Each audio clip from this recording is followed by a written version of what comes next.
Good morning. Welcome to the first political forum hosted by the Saco Bay Dems. With us this morning at the Old Orchard Beach City Hall is Don Pilon and Linda Valentino, both running for the State Senate District 5. The format this morning is relaxed and casual. Each candidate will have approximately 3 minutes in which to introduce themselves, give their perspective on what they hope to accomplish, and with that, we will begin the forum. Don, would you go first, please? Yes, thank you very much. I'm Representative Don Pilon. I represent District 133 in the city of Saco. I've been in the House of Representatives for 8 years, and I've had the good fortune of representing the people in Saco for the past 8 years. During that time, I hope I've been a good legislator to the people in District 133. I hope I've been a good ambassador. I hope I've been a good legislator and representing the needs of my constituents during that period. During that time, I've served on the Banking and Financial Services Committee. The last 6 years, I've been a member of the Taxation Committee. I've also currently serving on the Government Oversight Committee, which is responsible for the OPEGA Commission, which is the Office of Policy Evaluation and Government Accountability Commission.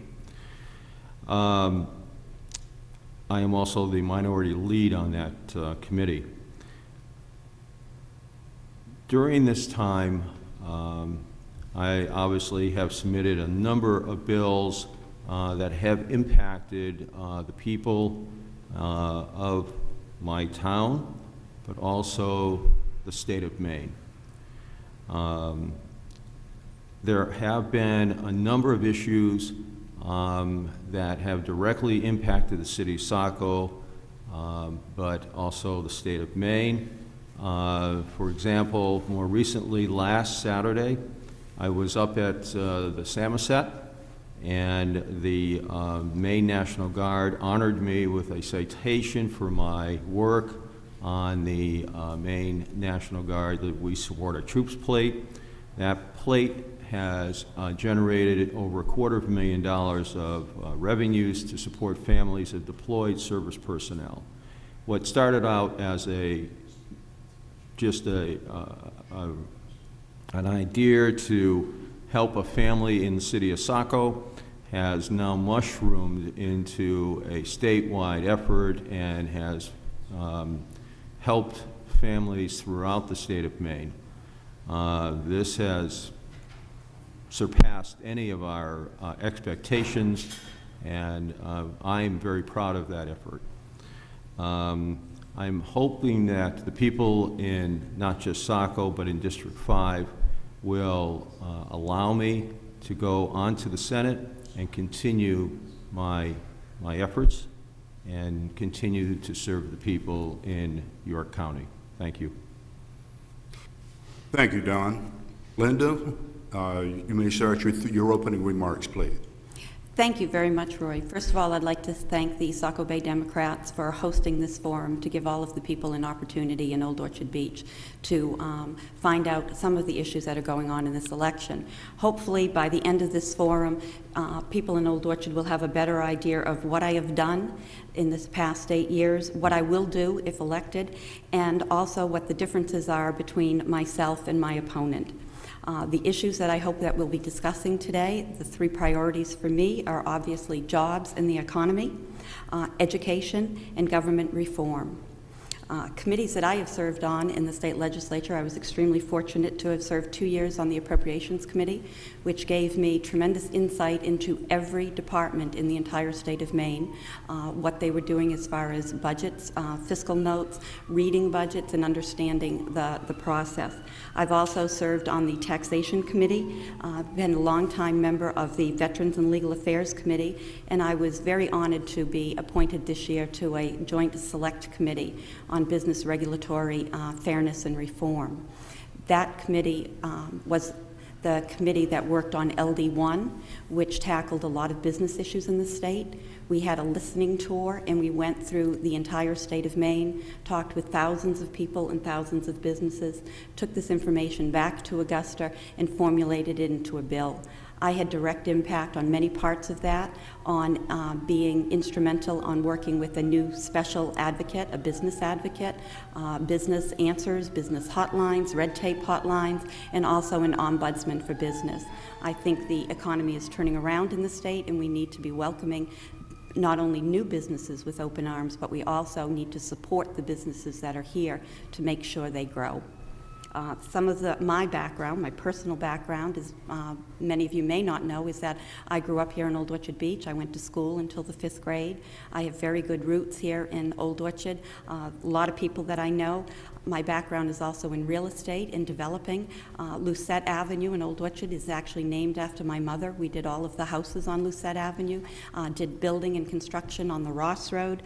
I've worked very closely with the Old Orchard Beach American Legion on a lot of their gaming issues because I'm on the committee. I've worked with JJ's Restaurant in Old Orchard, the Chamber of Commerce on the new pool ordinances that are going in for all of the businesses that are affected, hotels, Raging Tide on their liquor license I'm currently working with, and I've been to meetings on the new culinary arts program that they're trying to do in the schools, and I'll be touring all of the schools next week. So from being from Old Orchard, I've had an interest all of my life growing up here, and I will continue to do the best to represent the citizens of Old Orchard Beach fairly in District 5.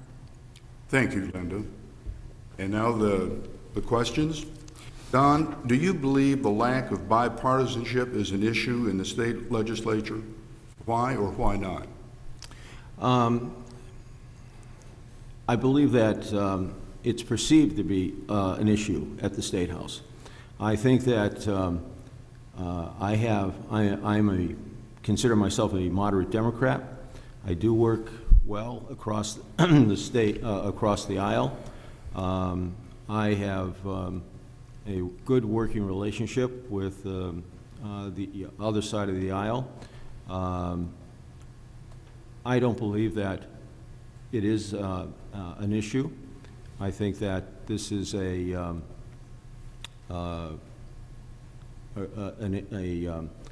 good opportunity. We have passed a budget at the State House, and it was a unanimous budget.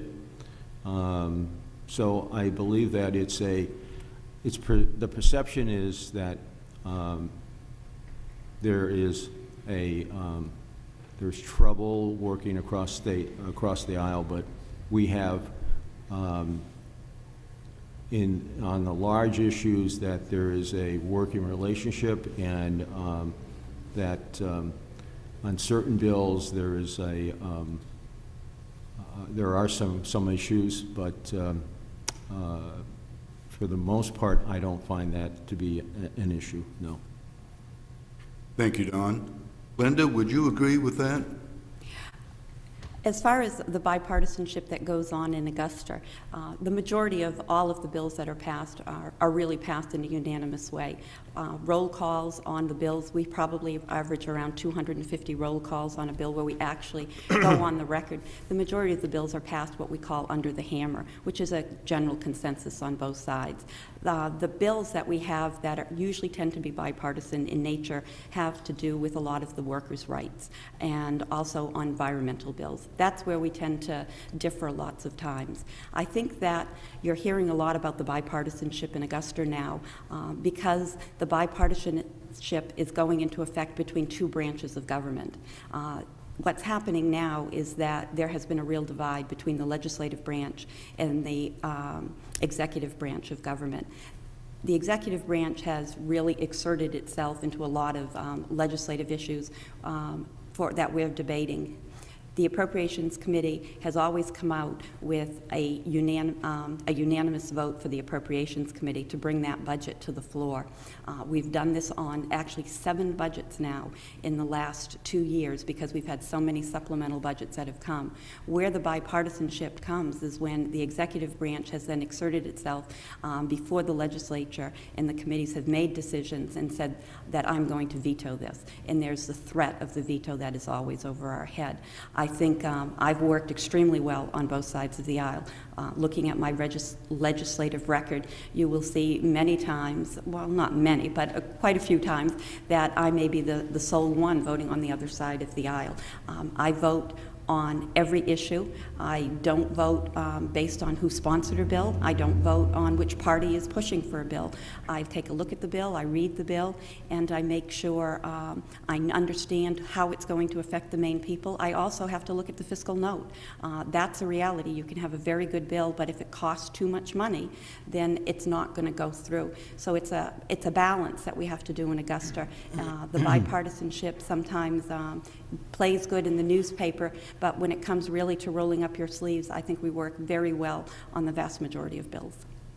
Thank you. I'd like to respond to that, please. All right. If I could. When I first went up to the State House, I had a bill that would have responded to the individual health care market, which is in distress here in the state of Maine. And I had to go against my caucus because my proposal was not in tune with my caucus. I stood up on the House floor and made a proposal that was more well received with the other side of the aisle, and I proposed this bill and had enough votes to get this passed without my Democratic caucus. I believe strongly that this bill would have helped, and it would have helped the individual market for health insurance in the state of Maine. I went up there because I believe that the individual market in the state of Maine was and is in distress. I got up on the House floor, made my pitch, and my Democratic caucus did not support me, and the bill failed. So this is the way I work. If I believe that this issue is the right thing for Maine people, then I will push for what I believe in. And so that's how I work. Thank you, Don.